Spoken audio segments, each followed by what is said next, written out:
Imagine ceci. Tu flottes dans l'espace entouré de milliards et de milliards d'étoiles. Soudain, tu aperçois au loin une masse brillante et tourbillonnante de gaz et de poussière. Il s'agit, mon ami, de la Voie lactée, autrement dit, notre maison dans les vastes étendues de l'univers. On estime que la Voie lactée contient plus de 100 milliards d'étoiles et qu'elle s'étend sur environ 100 000 années-lumière. En d'autres termes, si on voyageait à la vitesse de la lumière, il faudrait 100 000 ans pour la traverser d'un bout à l'autre. Cela représente quelques milliers de milliards de kilomètres. Et il ne s'agit pas seulement d'un ensemble statique d'étoiles et de gaz, mais d'un système dynamique en constante évolution. En fait, la Voie lactée se déplace actuellement dans l'espace à une vitesse d'environ 2,1 millions de kilomètres à l'heure. L'un des aspects les plus fascinants de notre galaxie est sa forme. La Voie lactée est une galaxie spirale, ce qui signifie qu'elle ressemble à un disque avec un bulbe central et des bras spiraux. Les bras spiraux sont les zones où naissent les nouvelles étoiles. C'est là que se concentre le plus d'étoiles, de gaz et de poussière, et que se trouve le système solaire. Notre système est comme une minuscule tache dans la grande tapisserie cosmique de la Voie lactée. Il se trouve à environ 26 000 années-lumière du centre de la galaxie, une distance plutôt importante, n'est-ce pas? Le système solaire se déplace également dans la Voie lactée en orbite autour du centre de la galaxie. Il lui faut approximativement 230 millions d'années pour effectuer une orbite complète autour de la galaxie. Imagine un peu. Depuis l'époque des dinosaures, nous n'avons parcouru qu'un quart de ce chemin. La position du système solaire dans la galaxie a de nombreuses répercussions sur notre vie. Par exemple, la quantité de radiation et de rayons cosmiques à laquelle nous sommes exposés, et même la probabilité d'impact d'astéroïdes, etc.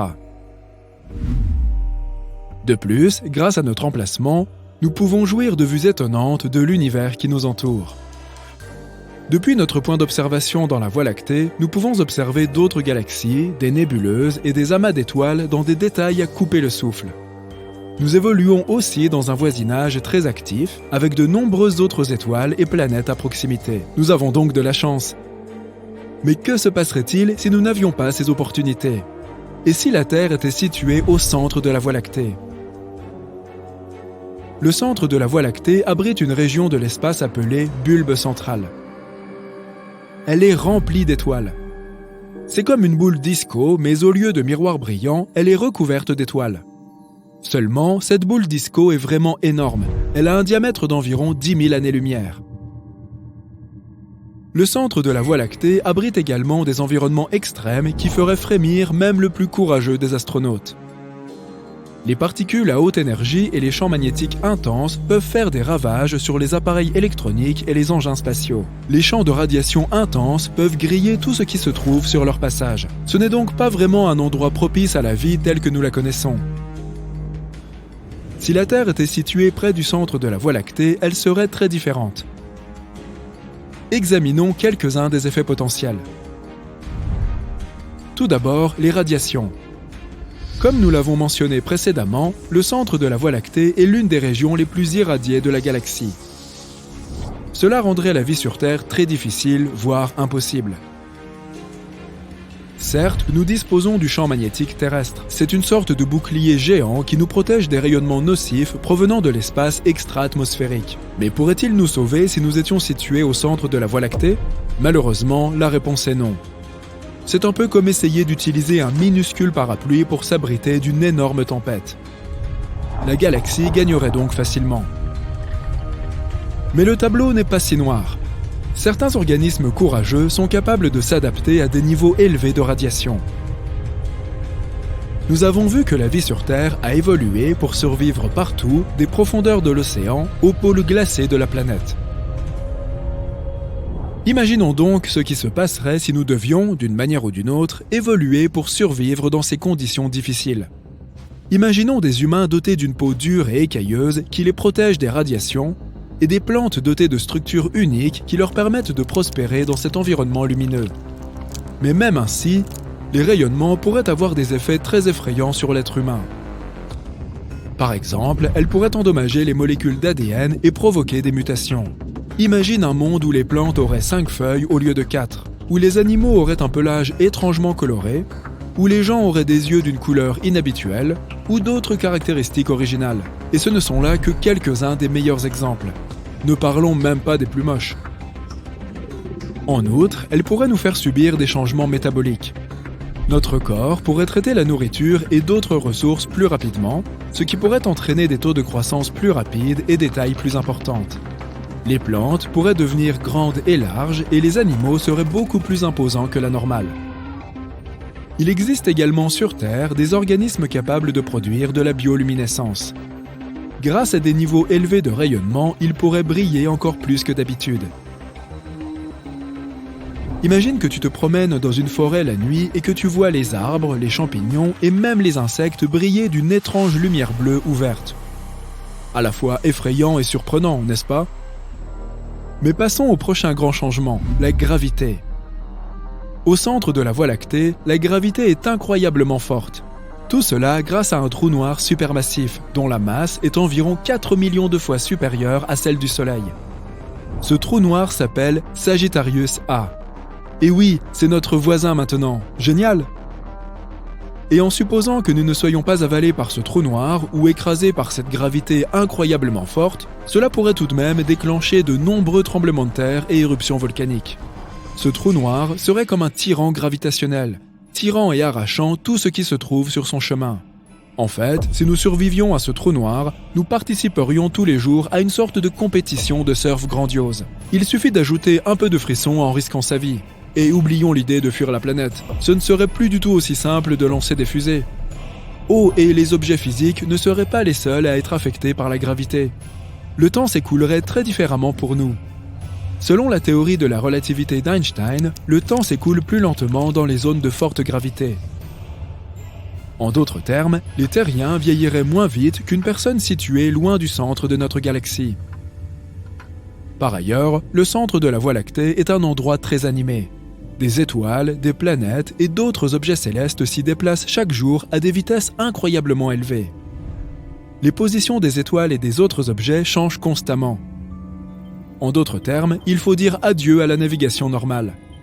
Les systèmes GPS ne seraient probablement pas fiables en raison de l'intensité des forces gravitationnelles et des radiations. Si tu te perds accidentellement dans une forêt phosphorescente avec des animaux effrayants, bonne chance. Mais il n'y a pas que du négatif. Le centre abrite également des nuages moléculaires. Ce sont des régions de l'espace où naissent les nouvelles étoiles. Et la Voie lactée, en général, offre des paysages étonnants. Par exemple, des nébuleuses étonnantes comme la nébuleuse d'Orion et la nébuleuse de l'Aigle, qui sont visibles avec des télescopes ou même simplement avec une bonne paire de jumelles. Si la Terre était située au centre de la Voie lactée, nous serions aux premières loges pour assister à certains des événements cosmiques les plus spectaculaires. Ne serait-ce pas génial ? En résumé, si la Terre était située au centre de la Voie lactée, elle serait très différente. Bien sûr, nous savons tous que notre planète n'aurait pas survécu à un tel changement. Mais il est tout de même intéressant d'imaginer comment notre vie se déroulerait si nous y étions. Et à en juger par ce dont nous venons de parler, ce ne serait pas beau à voir. Alors, chérissons et apprécions notre paisible petit système solaire. Voici la planète Terre et son satellite, la Lune. Zoom arrière, voici notre système solaire. Un peu plus loin, la galaxie de la Voie lactée. Nous sommes un petit point parmi un nombre infini d'étoiles. Maintenant, encore plus loin, un amas de galaxies. Des points et des tourbillons dans l'espace infini. Plus loin, il y a le superamas de l'Aniakea, le petit point ici est notre galaxie. On continue, le superamas de l'Hydre Centaure. D'énormes amas comprenant des milliers de galaxies forment à peine une tache vue d'ici. Ensuite, le superamas du Pan Indien. C'est une zone mesurant 200 millions d'années-lumière de large. Nous pouvons faire un zoom arrière jusqu'à voir la totalité de l'univers observable. Chaque petit point ici contient en fait des milliers de galaxies et des milliers de milliards d'étoiles. Les scientifiques pensent que notre univers pourrait ressembler à une bulle qui pourrait entrer en collision avec un autre univers. Oui, d'autres univers pourraient exister. En fait, il y en aurait même un nombre infini. Tous ont pu apparaître après le Big Bang. Une collision entre eux n'est pas non plus impossible. En tout cas, cela a déjà pu se produire. Et la preuve est ici. en direction de la constellation de l'Éridan. Cet endroit s'appelle le supervide de l'Éridan. Il fait environ 1 milliard d'années-lumière de large. En comparaison, la largeur de notre galaxie entière n'est que d'environ 100 000 années-lumière. Il n'y a absolument rien dans cet endroit, et c'est peut-être la trace d'une ancienne collision entre notre univers et un autre. Les scientifiques pensent qu'ils seraient passés l'un à côté de l'autre, et que les forces gravitationnelles de chacun ont commencé à attirer ces bulles les unes vers les autres, comme 2 gouttes d'eau quand elles sont très proches. Mais la vitesse des univers était trop élevée pour qu'ils puissent continuer à interagir. Donc l'autre univers a juste arraché un morceau du nôtre. Il pourrait y avoir eu environ 10 000 galaxies dans ce vide. Et toutes ont été soit détruites, soit prises par l'autre univers. Voyageons aux confins de notre univers pour voir comment cette collision a pu avoir lieu. Nous voici à 10 000 milliards d'années-lumière de chez nous. Ici, dans une autre galaxie, nous voyons d'étonnantes nébuleuses de couleurs et de formes différentes. Mais si on regarde dans l'autre direction, il y a un énorme mur qui se déplace vers nous. Toutes ces étincelles brillantes sur le mur sont d'énormes galaxies sur le point d'entrer en collision avec nous. Mais en fait, c'est un énorme miroir qui ne reflète que notre univers. Ici, l'espace-temps est déformé et est attiré vers un autre univers, à toute vitesse. Les lois de la physique classique ne s'y appliquent pas. La gravité pourrait disparaître, donc toutes les étoiles exploseraient, et les gens à la surface des planètes seraient soudain en apesanteur. Mais si les univers s'écrasaient directement l'un sur l'autre, ce serait encore plus effrayant. L'énorme quantité d'énergie due à cette collision provoquerait une incroyable explosion, qui détruirait tout ce qui se trouve dans notre bulle. Mais les 2 bulles pourraient aussi se mettre à fusionner. Au début, toutes les galaxies à la périphérie des univers seraient déchirées. Puis la fusion commencerait. Les galaxies se mettraient à bouger de façon chaotique. Elles se frôleraient, se sépareraient, entreraient en collision et exploseraient. La collision de 2 galaxies prendrait tout de suite des proportions énormes. Et cela pourrait arriver près de chez nous, très bientôt, enfin à l'échelle intergalactique. La galaxie d'Andromède se dirige vers nous. C'est une galaxie en spirale qui fait 2 fois la taille de la nôtre. Elle comprend 1 billion d'étoiles, soit 2 fois plus que notre Voie lactée. Et au centre même de cette galaxie se cache une bête, un trou noir, dont la masse fait 200 millions de fois celle du Soleil. Des géantes rouges, des centaines de fois plus grandes que notre Soleil. Des pulsars émettant d'énormes quantités d'énergie, comme des projecteurs. Des étoiles errantes et des trous noirs de toute taille. Cette soupe mortelle se déplace vers nous à 100 km par seconde. Un voyage de New York à Los Angeles à cette vitesse ne prendrait que 30 secondes. Le disque d'Andromède est déjà visible à l'œil nu, les nuits sans lune. Avec le temps, il sera encore plus grand. Comme Andromède se rapproche de nous, sa forme gravitationnelle va commencer à étirer les bras de la spirale que forme notre galaxie. Elle se déroulera, les étoiles et les planètes perdront leur orbite. Un scénario possible est qu'un astéroïde inconnu, voire une planète naine de la galaxie d'Andromède, s'écrase contre la Terre à une vitesse incroyable. Notre planète exploserait comme un ballon à cause de cet impact. Il y a aussi l'éventualité des collisions stellaires. Notre Soleil ferait ainsi face à une autre étoile. La plus grosse des 2 commencera lentement à consommer la plus petite. D'abord, elle lui volera ses couches supérieures les plus légères, puis elle l'aspirera comme un spaghetti, ou peut-être même comme un rigatoni. Quand une grande étoile atteint son poids critique, elle éclate. Cette explosion détruira tout notre système solaire. L'onde de choc atteindra peut-être même d'autres étoiles voisines. Dans un autre scénario, notre système solaire sera projeté dans l'espace. Imagine une balle de tennis attachée à une corde. Si tu fais tournoyer cette balle au-dessus de ta tête comme une fronde, en la lâchant, elle partira loin. C'est ce qui arrivera au Soleil et à toutes les planètes qui l'entourent. Nous nous retrouverons dans un espace sombre et glacial. Mais la vie sur Terre ne sera pas affectée. Nous aurons toujours notre étoile brillante pour nous tenir chaud. Le seul inconvénient est que toutes les étoiles de notre ciel nocturne disparaîtront. Le plus probable serait que la fusion de 2 galaxies géantes n'ait aucun effet sur nous. Le fait est que la distance entre les étoiles et les planètes dans l'espace est énorme. Donc elles peuvent très bien se mélanger entre elles et former un nuage géant. Ce serait comme mettre du sable fin dans un grand tamis. Les objets n'interagiront pas entre eux. Mais le plus intéressant arrivera au trou noir situé au centre de nos galaxies. Pour l'instant, ils sont entourés d'un amas de poussière et d'étoiles. Quand Andromède et la Voie lactée se rapprocheront, ils commenceront à danser l'un avec l'autre. Salsa ou tango? Et quand les trous noirs se rapprocheront, ils commenceront à avaler toute la matière qui les entoure. Des milliards de tonnes de poussière d'étoiles colorées, d'astéroïdes et autres particules seront aspirées par chaque trou noir. On pourrait croire que ce processus se déroule lentement, mais c'est faux. Les objets supermassifs comme les trous noirs déforment la grille de l'espace-temps. Le temps est donc beaucoup plus lent près des trous noirs. Et tous les objets qui semblent rester à l'horizon des événements pendant des semaines, voire des mois, ont en fait disparu depuis longtemps. Lorsque les trous noirs se rejoindront, ils fusionneront en un seul trou noir supergéant. Mais sa masse sera légèrement inférieure à leurs deux masses combinées, car une partie sera transformée en énergie, lors d'une collision si forte que ces ondes seront ressenties dans d'autres galaxies. Un énorme trou noir rassemblera alors autour de lui tout ce noyau dense et chaud issu des deux galaxies. À un moment donné, le trou noir se sentira repu et projettera de puissants jets d'énergie dans l'espace. C'est ce qu'on appelle un noyau galactique actif. C'est l'un des phénomènes les plus brillants de l'univers et la plus puissante source de rayonnement électromagnétique jamais connue. Ces jets peuvent mesurer plus de 5000 années-lumière. En comparaison, la distance entre la Terre et l'étoile la plus proche, Proxima Centauri, n'est que de 4,2 années-lumière. L'explosion qui accompagnera ces jets aura la puissance de 100 explosions de supernova. L'onde de choc pourrait même atteindre les bords d'une nouvelle galaxie. Et cette explosion serait visible à des millions d'années-lumière de distance. Il y aura alors des nuages denses de poussière multicolore au centre des galaxies fusionnées. Le poids de ces nuages sera si important qu'ils se mettront à rétrécir et à prendre une forme ronde, et deviendront si lourds qu'ils se comprimeront en un noyau, où des réactions nucléaires auront lieu. La température se mettra à augmenter, et boum, une supernova. C'est comme un véritable feu d'artifice au centre des galaxies. Des étoiles jailliront de ce brouillard pour former de nouveaux systèmes.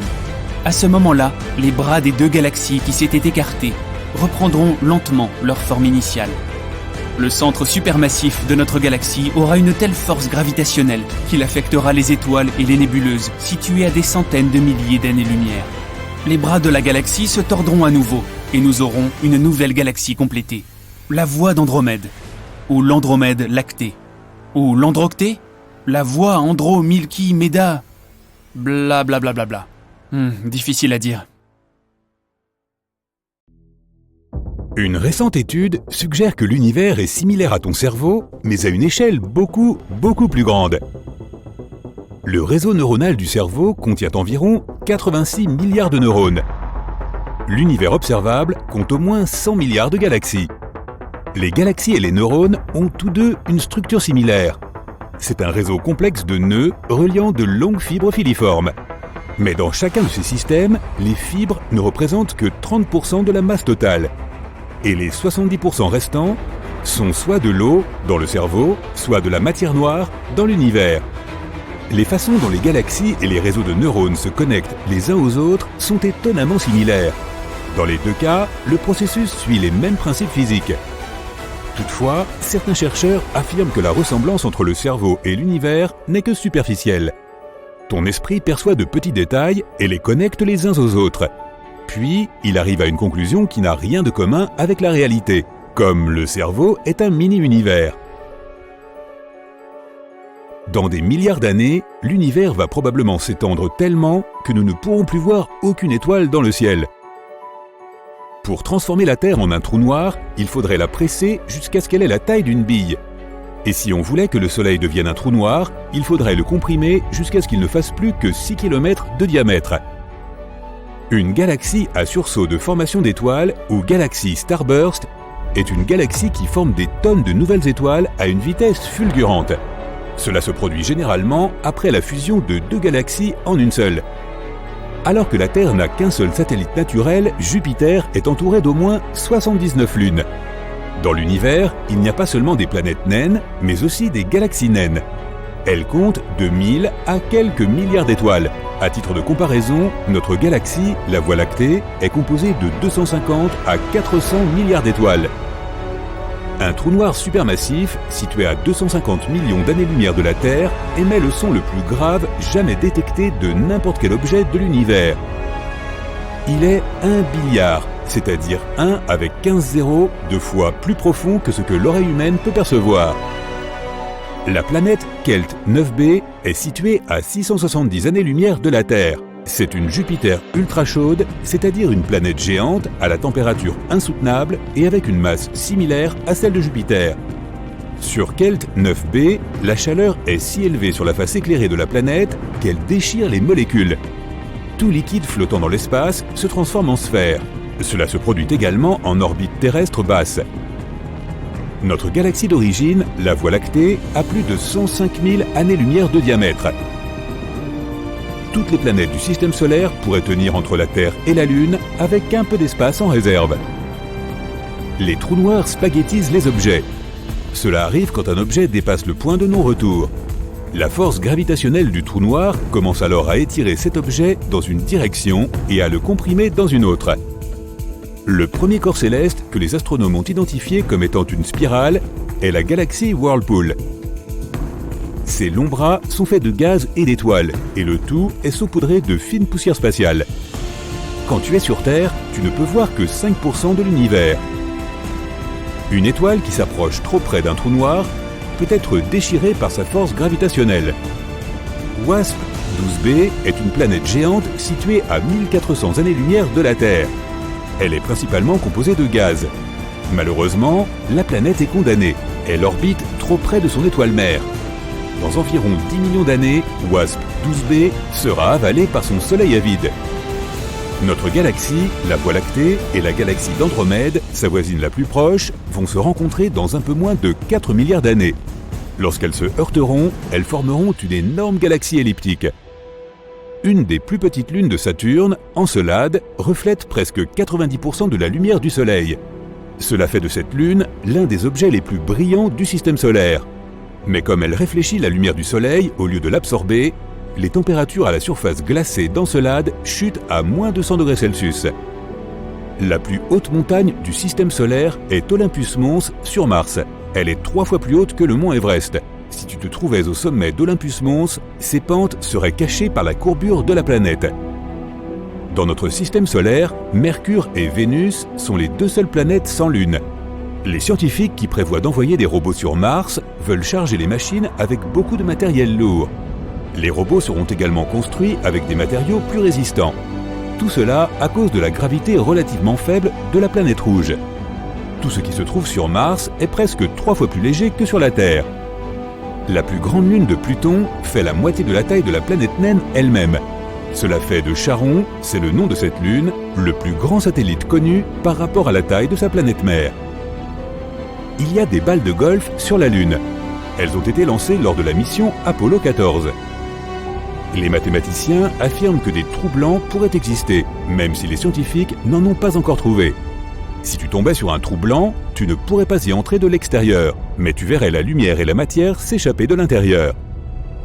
Sur notre planète, une rotation complète prend une journée, mais le Soleil est si énorme qu'il lui faut 25 à 35 jours terrestres pour accomplir une rotation complète. La Lune n'est pas une sphère parfaite, elle a plutôt la forme d'un œuf à cause de la gravité de la Terre.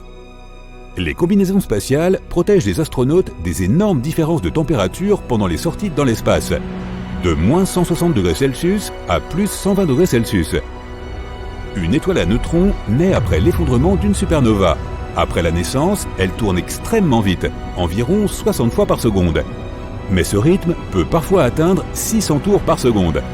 En 2007, les astronomes ont commencé à recevoir des signaux radio ultra lumineux et ultra forts. Appelés sursauts radio rapides, ils provenaient d'un endroit situé à des milliards d'années-lumière de distance. Lorsque les astronautes sont dans l'espace, ils voient souvent des éclairs lumineux aléatoires. Ils se produisent lorsque les rayons cosmiques frappent le nerf optique de l'œil. Si tu voyageais autour de l'équateur de Pluton, la distance parcourue serait la même que si tu marchais de Rome à New York. Si tu visitais GJ 504b, une planète située seulement à 57 années-lumière de la Terre, tu verrais que la planète brille. C'est à cause de la chaleur qui est restée après sa formation. La couleur de la planète est d'un rouge terne, comme une fleur de cerisier foncé. Jupiter a le jour le plus court de toutes les planètes du système solaire. Il ne dure que 9 heures et 55 minutes. À cause de sa rotation rapide, Jupiter n'est pas une sphère parfaite, elle est un peu aplatie. Vénus abrite plus de volcans que toutes les autres planètes du système solaire. Il y en a au moins 1600 à la surface de la planète. Mais la plupart d'entre eux sont éteints. Mercure a des rides. Lorsque son noyau de fer s'est refroidi, la croûte de la planète s'est contractée. Cela a rendu la surface de la planète irrégulière. Les pattes nucléaires que l'on trouve à l'intérieur des étoiles à neutrons sont considérées comme la substance la plus solide de l'univers. Ces nouilles de neutrons peuvent être 10 milliards de fois plus solides que l'acier. Certains astronomes pensent que les trous noirs pourraient n'avoir aucun horizon d'événement, alias le point de non-retour. Au lieu de cela, il pourrait simplement s'agir d'un horizon apparent. Il ne peut que piéger des choses pendant un certain temps. Plus tard, la matière ou l'énergie s'échappe, mais sous une forme différente. Chaque mission Apollo a nécessité 15 combinaisons spatiales.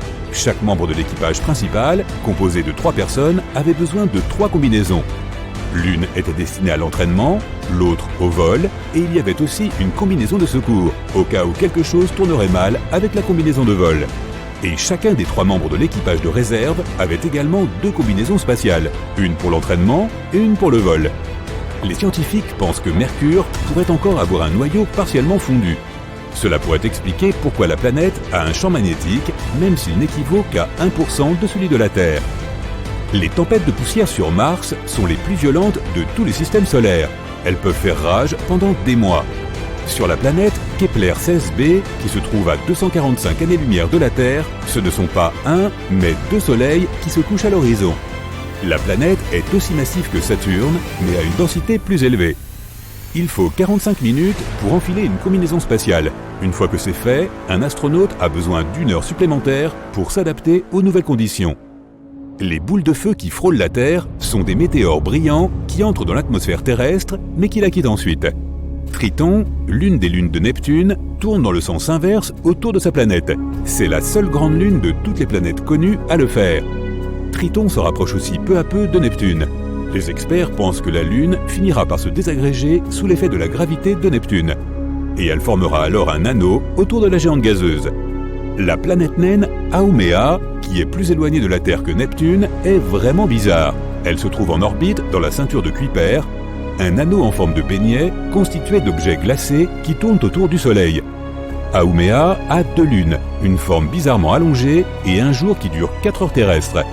Mais la chose la plus étonnante, la planète naine est entourée d'anneaux incroyablement fins. Ils sont probablement le résultat d'une ancienne collision.